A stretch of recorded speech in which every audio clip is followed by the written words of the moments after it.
your cups down, it's time to turn up. Family eat it all time, hard times don't last, but soldiers do. Let's turn this bitch up, Sam Chapo. I'm in the trap and they say that I make it hot. When I got bags, I ain't talking about safe a lot. Gotta stay low when you serving that fatty wop. Watch for the snakes, gotta watch for the petty cop. You should stop flexing and showing that petty knot. Boy, I know you sick, I'm fucking your baby mom. Hey, but you can have her back real quick. I just need it for a stove real quick. I get that guap when they shopping, I dip. You kiss that hoe, she got dick on her breath. Free all my gang, cause it ain't a few left. I'm cooking up dope while my bro on the press. Back in the kitchen like I was a chef. We playing hockey, got place on the meth. Sipping codeine, know it's bad for my health. Don't slip on my drip, fuck around and get wet. Don't slip on the mop, fuck around and get stretched. Get wet, don't slip on the mop, fuck around and get stretched.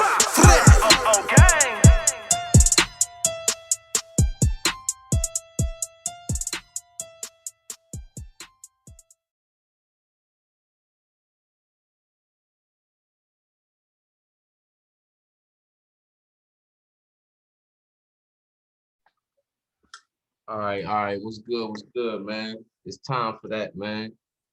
You know what it is? So once again, man, with my boy Paint, man, the Paint man, we got a special guest, man. We gonna let him introduce himself.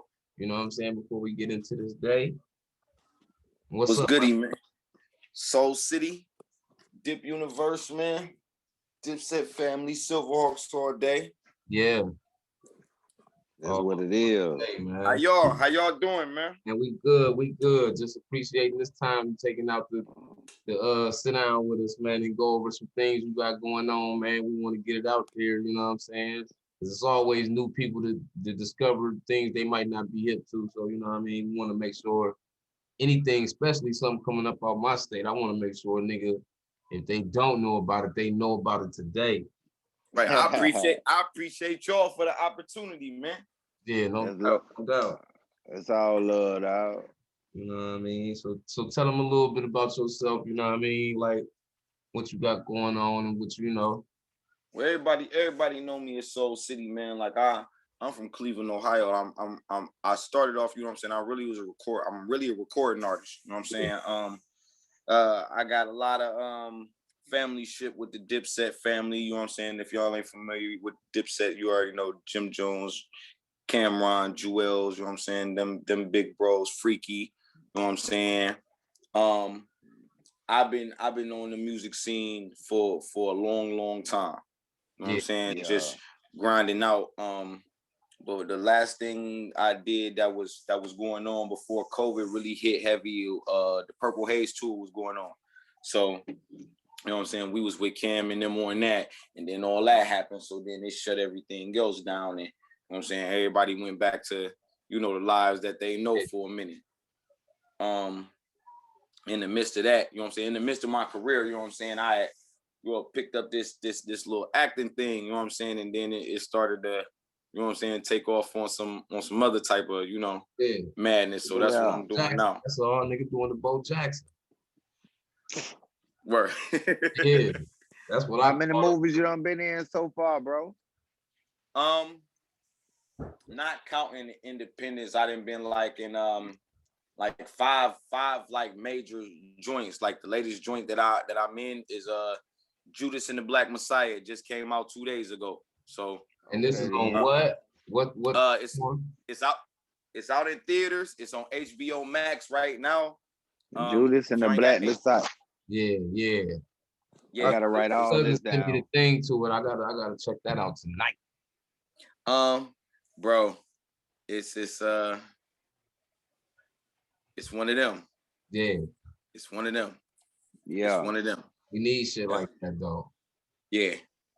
I spent a lot of time in, like, for real, like, shout out to Marco, shout out to Brian, Red Zone Pictures, shout out to Warner Brothers as a whole, man. Like, it was a lot of love. Like, I've been dealing with Warner Brothers movies for a minute. Like, I was in White Boy Rick too. So it's like the documentary thing. Huh? The movie White Boy Rick? Yeah, I was in the movie White Boy Rick. Damn, I done watched that a couple times. I had to go back and watch that. Damn. Okay, then. You been grinding, dog. Yeah, man. And I just got, I got my own company too, film-wise. So I just got a distribution deal with UCult. So, You know what I'm saying? And they down there in Atlanta and all that, taking over the game, and you know, Atlanta, Detroit based. You know what I'm saying? So you know, we getting it popping. It's a movie that just came out also that I'm in. It's called DNA. It's on all the streaming platforms. DNA 2 Bloodline. DNA Bloodline. I want to say. Then I seen one Bloodline, but this ain't That's the the same one with Bloodline. the. I think that's with the brothers. Like yeah. This movie called old. This movie called DNA 2 Bloodline, but you know it's a part 1 to it, but I'm in part 2. So you know this might be the part 2 to that. That what we talking about, I think. If it's the same movie. Yeah, these brothers had braids in that movie. In the movie, like one was like one like a cop or some shit. Yeah. No, that's another one. That's another one. You know what I'm talking about. Okay. Yeah, I know exactly what you're talking about. That's another one. So this DNA is from my homeboys at Triple D Productions, and shout out to my homeboy Dana and my homeboy Orlando Da Vinci, man, because they do a lot of big film things, you know what I'm saying, in Cleveland, Ohio also, you know what I'm saying, that expand to the masses, and they behind DNA and DNA Bloodline. So, and them just dropped. So if y'all got like Tubi, Amazon Prime, all them joints, y'all can go, and right now it's like the biggest streamed movie on Tubi, because they just released the numbers on that, but it's the biggest streamed movie since, you know, we dropped down on that. So what made you want to get into acting, bro? I didn't, bro. You know what I'm saying? Like, I'm used to being in front of the camera musically. You know what I'm saying? Right. So I got a dear friend of mine, and she's a award-winning playwright, and she had reached out. Her name is Melanie Yarbrough. She had she reached out to me and was like, "Yo, I got something for you that I think you really would be good in." You know what I'm saying? Right. So. And she like, I want you to, you know, act. She like, I want you to act for me. And I'm like, man, look, I'm from the street. So, you know what I'm saying? We don't really be with that shit. But she like, yo, I really need you to really put that shit to the side. And I really need you to come. So, you know, I took a chance. Yeah. I took a chance and I went. Yeah. And when, you know, when I went, I thought it was for film. She didn't tell me it was for stage plays like theater. You know what I'm saying?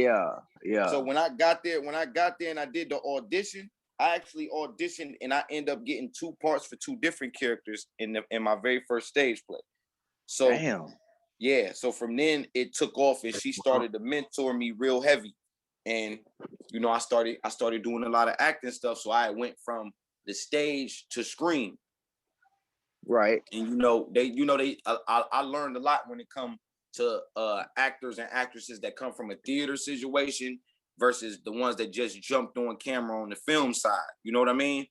It's when in theater, you can't say cut that and do it again. You got to be thorough.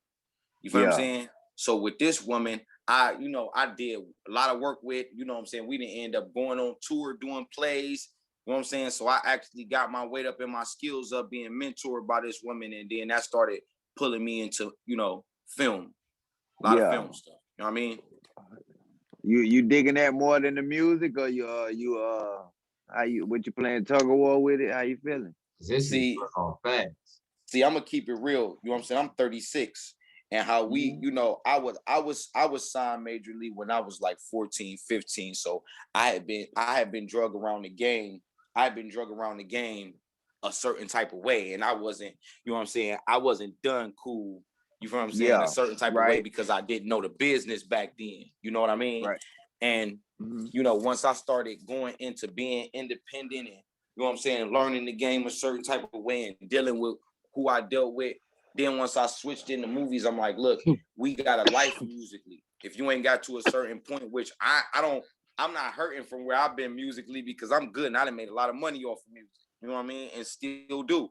But it's Morgan Freeman is 2,000 years old. There's not a life in music. You feel what I mean? In movies. You feel what I'm saying? You can be, no matter what age you is, it's endless in movies. You feel what I'm saying? So I'm like, let me try my niche on that. And then I can go ahead and still pull my music situation in. And that's what I've been doing. You know what I mean? That's hard. Yeah. Because you can make even with me starting my own film company, you know what I mean? that helped me too. But once I got this deal situation with my film company, I say, okay, so we gonna really get busy. So while I'm trying to push the major situation with what I'm doing in these Warner Brothers films, I need to try to build up my company in the same sense. You know what I mean? Mm-hmm. That's raw. That's hard. Now with the Dip, is they still moving like how Dipset used to move? Like still like a unit. They ain't all, you know, years back with the in the public eye, kind of looked like they was everybody just had their own squad. You know what I mean? You know what? This the thing. When you start something that's bigger than itself, then and a lot of people, you know what I'm saying? Because it's a lot of cats that's in Dipset that don't do music at all. You feel what I'm saying? No doubt, and no doubt. it's so many people. You know what I'm saying?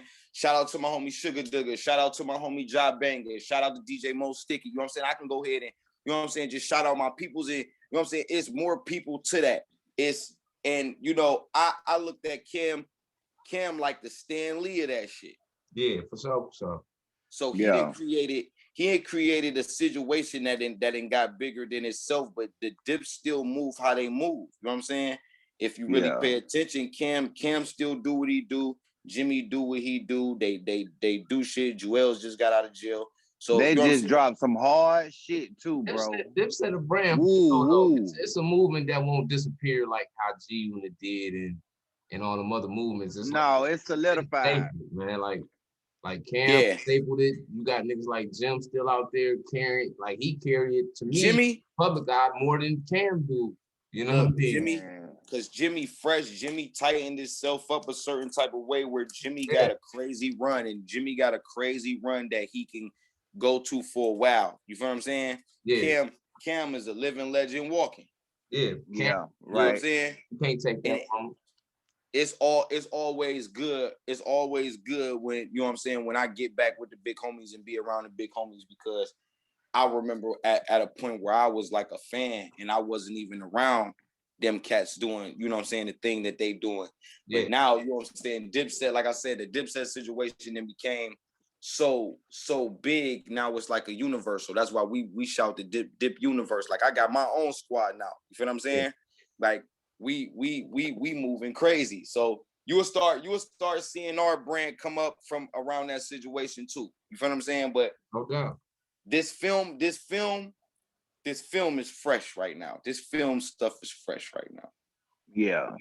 Now you gotta name them movies. The Judas one, I got that in my. Yeah, I gotta get my.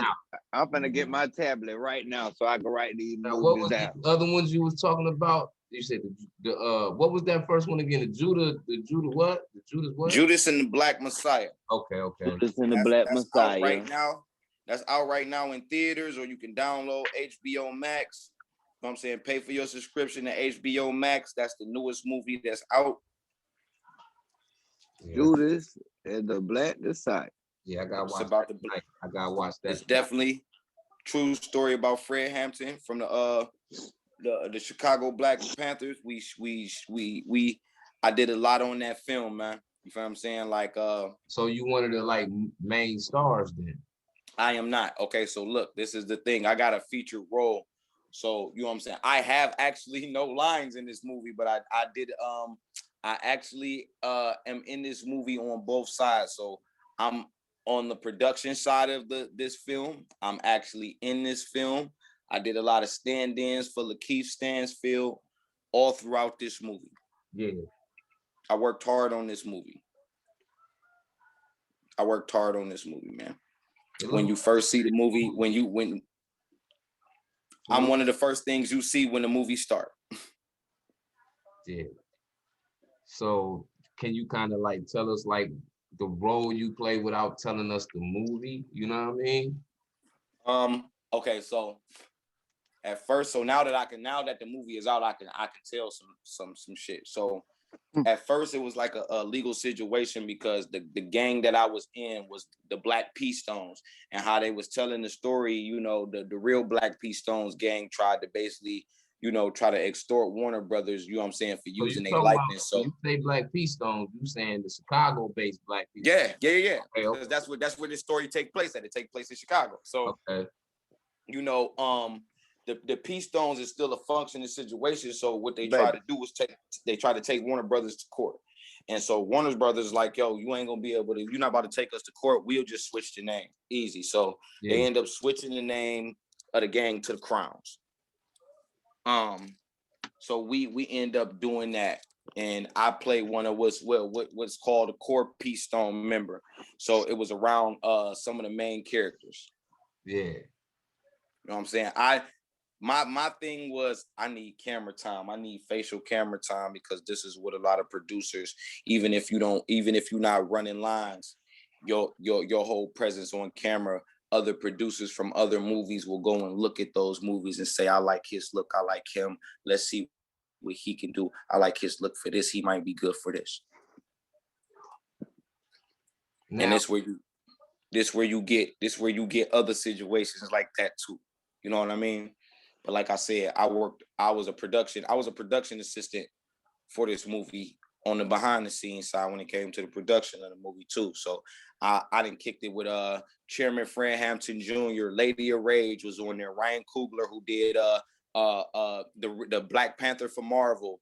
These are cool guys. I spent a long time with these guys shooting this Lady movie. of Rage in this movie? Of course. Okay. Legendary. Rage is just as crazy as she is. I love her, man. She's just as crazy as she is on camera. That's how Rage is in real life. I love her. I love her to death, man. Yeah, man. This sounds like a little movie, to be honest. Shout out to the legend. Yeah, like that.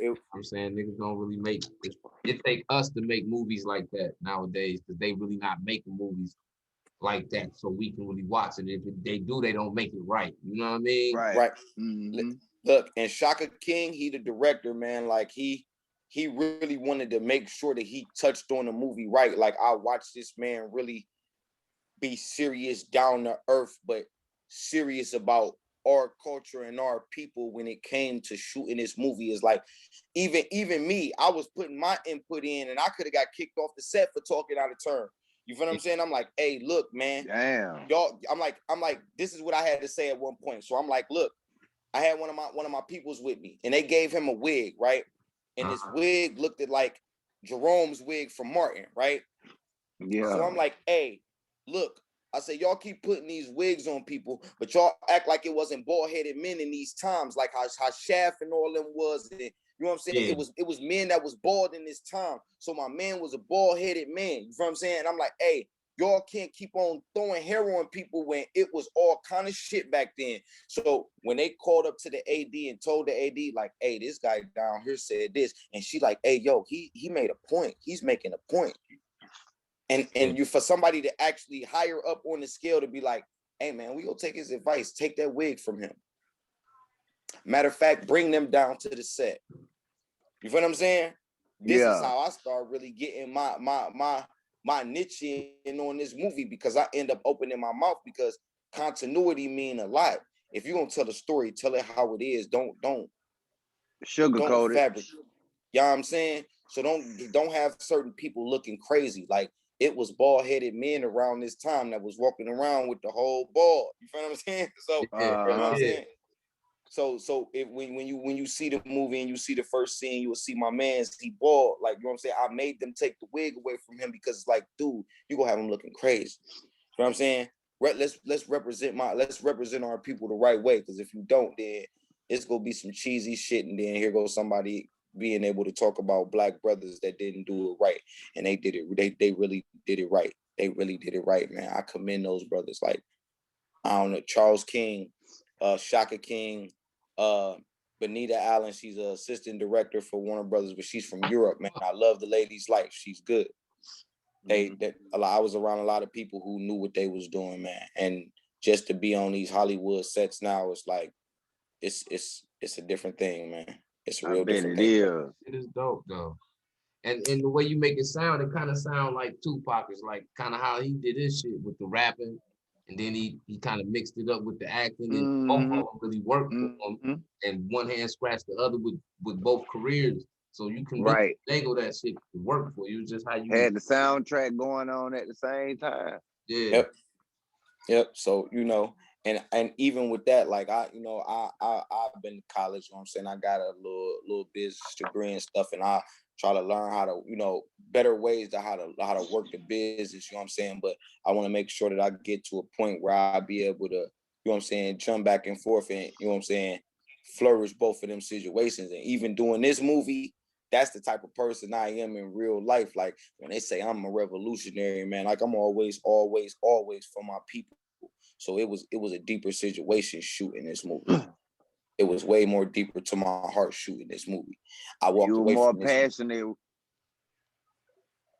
Yeah. So like it's a movie that's coming out called Cherry, and it got the boy from that plays Spider-Man in the Marvel movies now.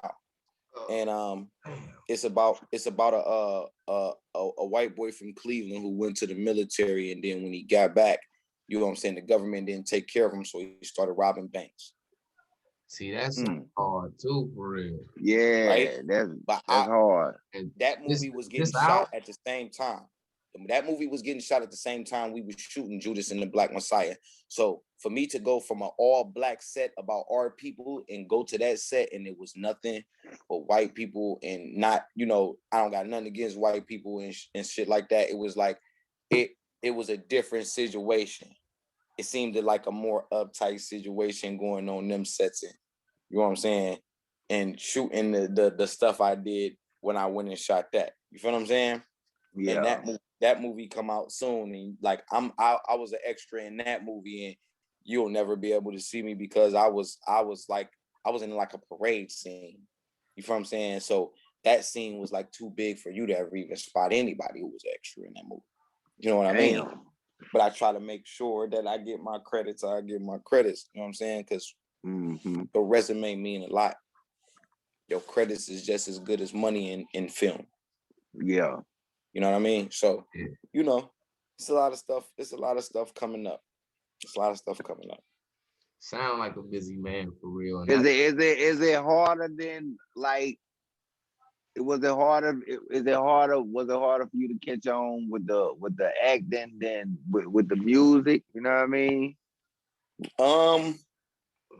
With the acting, it seemed a lot easier because it's all about looking. So when you going for a project, your look mean a lot. Right. It's a quicker situation when it's like acting. It's like yay or nay. Like, do you got this look for this part that you're trying to, you know, or do you got the look that you're looking for? When it comes to music, it's like you really got to display your talent and what can you do that's not like everybody else is trying to do the same shit. You know what I mean? Yeah. And I come from a situation where I'm seasoned. I'm seasoned when it comes to the artistry. You know what I mean? When it comes to when I do music, I be like, hey, look, is we gonna do music that's cool for your ears, or is we gonna really rap? Because when I do music, when I'm spitting, I really rap. It's real. You know what I mean? So yeah. And you know, the faction that I come from, we be going crazy. So that, you know, I think the film is a little bit easier, but I think the more you go up the ladder, the situations start to get harder. Harder. Yeah, that makes sense. I'm starting to notice that.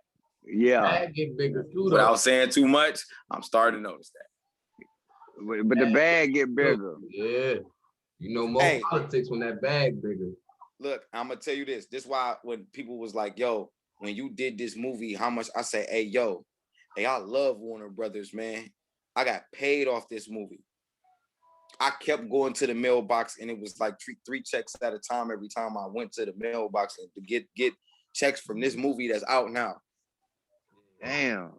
You feel what I'm saying? And I was happy. Like when I did White Boy Rick, like it was like it's kind of like chump change. And I played. I was a crackhead. That was hard. That you know what I mean?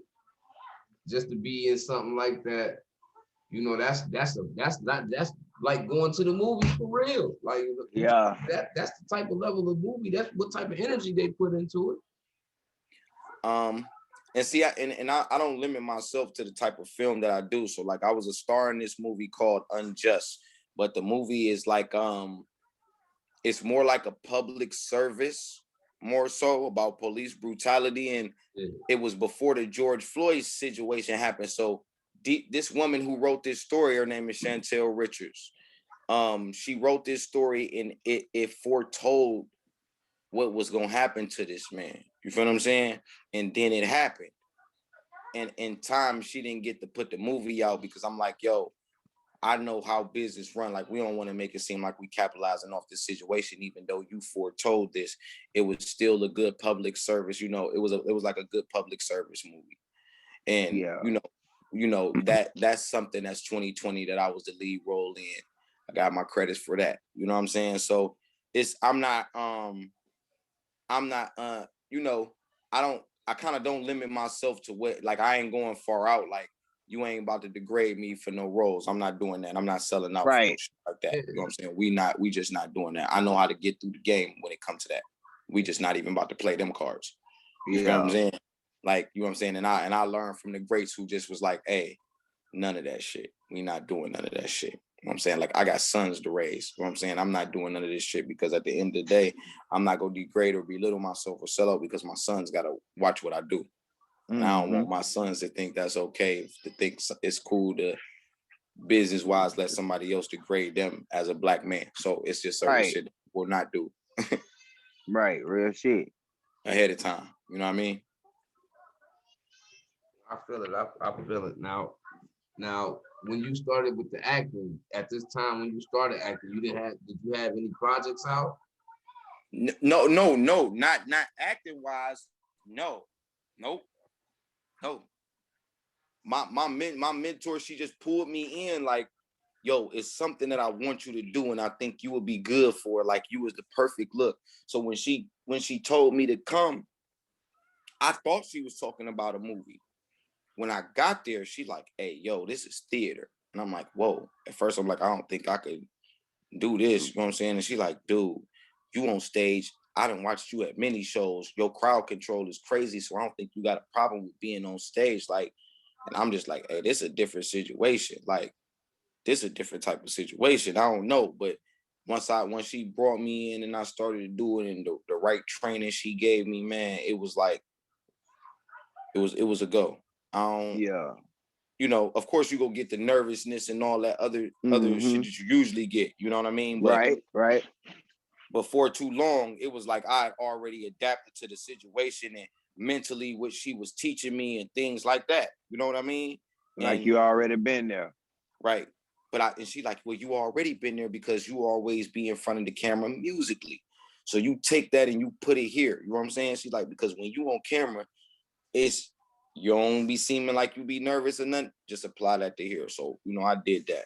And, you know, we was good with it. You know what I mean? But she taught me a lot along the way. And then when I broke off from her to try to do my own thing, a lot of times they say the people that's dear to you, they come back full circle. So once I started, you know what I'm saying, getting up in things that I was doing, I had to go back to her and say, okay, so look, I wouldn't even be doing this if it wasn't for you. You know what I mean? Like, I need you to come on as management. I need that. You feel what I'm saying? And she was open arms with it. You feel what I'm saying? Because, and I trust her because she know the game. She know the game. You know what I mean? And I never was going to leave her behind or no shit like that. And, you know, she like, I had to let you go on your own to see what you needed to see. You know what I'm saying? But when you genuine, that come full circle and it's like, I can't take this next step without you being there. I wouldn't even be doing this if it wasn't for her. You know what I mean? Yeah. So I still, you know, it's when you do the right things when it comes to business too, it make you go further too. You know what I mean? Right. It ain't always about you, you know, trying to do an audition and stuff like that. It's about who you know and who you got behind you too, and how you look when it comes to a brand. Because when you promoting yourself, you promoting the business. When you going to these auditions, you promoting your business just as well. You know what I mean? And your professionalism gotta equal your talent too. You know what I mean? It don't Yeah. a lot of people's talent don't have to be 100% because a lot of people put people in opportunities to see them grow. Mm-hmm. You know what I mean? If you are, a lot of people be, you know, they be like, oh, I got it. I 100% got it. I be telling a lot of people, hey, you know, if you 100% got it, man, you really kind of go get looked over because what growth can somebody see in you? So I got a question, right? Like Desi Banks with him doing all of the skits, you know, every other day, putting them on YouTube or whatever platforms. When you constantly make videos like that, what that just make other that just building up your resume, that's making other people look at you. Yep, absolutely. See, now this is the thing with Desi. See, and I'm trying to get with him and Daphne's friends. You feel what I'm saying? Yeah, yeah. I'm trying to get with both of them. You feel what I'm saying? Because and this is why they got a branding situation. They got something that caught fire and they knew how to brand off of it. Mm-hmm. You feel what I'm saying? So then they not the type of people that's selfish. You feel what I'm saying? So they start to collab with different people to help people, to help everybody else's buzz come up too. You feel what I'm saying? And that's just that. Like when you go ahead, just like I said before, when you really respecting the culture and you ain't being big headed and you ain't got one of them dumbass egos, you be able to see everybody flourish because they flourish by collaboration. Even after they didn't grew their own platform, like even my homegirl Just Hilarious. You feel what I'm saying? She do her thing, right? But she wasn't collab. All the like Facebook funny, yeah, I know he's dark skin. Right, but she started collabing with people now and doing certain stuff. So you know, it helped other people's platform. When cross platforming is probably the biggest form of promotion that you can get to. You know what I mean? When you can promote your situation and promote somebody else's situation, and y'all both is benefiting off of the situations, and it's always progressive. Mm-hmm. You know what I mean? Getting the best of both worlds. So I just seen a skit with Desi and Daphne, and I'm like, dang, here they go again, but they silly together. You know what I'm saying? And they create a type of buzz. You got the little homie down there in Atlanta, Mr. Hotspot. Yeah. He be messing with everybody. He be messing with everybody. You feel what I'm saying? And when he collaborating with everybody, look at everybody's buzz going up. Everybody scratching each other back, dog. That's all you got. That's all the game is about. For real now. Yeah. It's necessary though. It's enough money for everybody. Right. Networking and relationships. I ain't gonna say it ain't enough money because I said it is. Oh yeah, okay, yeah. It is, man. If you come down here and see how big this shit Tyler got built, bro, you'll be like, God damn. Listen, look, I'm waiting to come down there to see it. I need to see it. Man, I got a homie. His name is Davis. Type shit. Yeah, he's a great actor. His name is Davis Aguilar. He's one of my Puerto Rican brothers, and he's from Cleveland. He ended up getting signed to Tyler Perry, man, to do the show called The Oval that they did. You know what I'm saying? Yeah. And I was proud of him because I'm like, hey man, I didn't watch my dude grow. From sitting in early high school classrooms clowning with this dude, and then I'm watching this dude on Lifetime movies, doing the Ohio lottery, on this show, on that show, and then Tyler Perry signed him to the Oval, and he's still signed with Tyler Perry now. You know what I'm saying? So I'm like, hey, yo, I got to get down on that lot.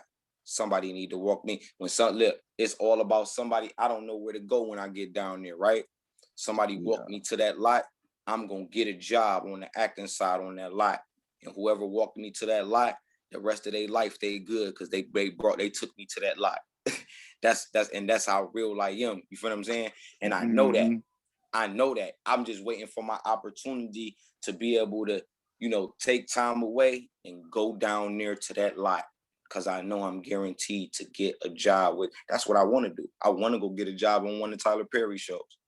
Let me show you. Let me show you what I can do one time. Mm-hmm. Even if it's one time. That one time mean a lot when it comes to credits. You feel what I'm saying? It mean a lot. But Yeah. it also can start a relationship where it might can change my life. You know what I'm saying? I'll be all for my kids. You know what I'm saying? So that's what I be on. I'm willing to put in the work, but that's one of my goals on my list. I gotta get down to Tyler Perry Studios. I gotta go down there and show them this work. Man, that nigga be working, bro. Every time, like when you go on the west side or whatever, you'll see that shit blocked off or whatever. He got Wi-Fi all through the hood because that's exactly where the Medea house is over. The Medea house is on the west side, but the Tyler Perry Studios, I think that shit it's on it's on like the south. You know what I mean? But that bitch so big. Man, that bitch like Universal Studios, man. I'm like, damn, bro, this black man really did some shit, bro. And putting everybody on. Everybody on. He definitely is. He keeping it black. He keeping it black. He keeping it black all the way. He keeping it more, to me, he kind of keeping it more black than Spike Lee. And man, listen. And that's a big statement. I ain't never go hate on Spike. It's just that, hey, man, he started production companies and he gave people jobs, man. But one thing that he could have did before Tyler ever came in the game is he could have started his own lot a long time ago, man. And he just didn't. Because he been at that money, man. He got long money. Yeah. So he should have definitely did that. And for Tyler to get the money like that so fast and be able to do it, that just show you his hustle was tremendous because come on, man. He went retarded. Yeah, he's a good businessman. He's a good businessman. Mm-hmm. He's a good businessman.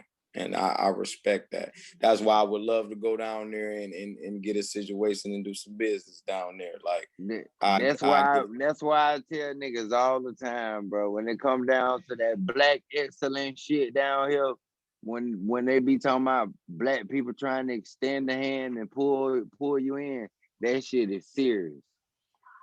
The motherfuckers see your work ethic and see your grind, dog. You don't know who watching you. Right. Real shit. Yeah. We under a minute. Episode about to get ready to end. So once again, we appreciate you for stopping and man. I appreciate the love, pull man. Up and give us your story about whatever you got going on anytime you ready. You know what I'm saying? Yeah, it's all love, dog.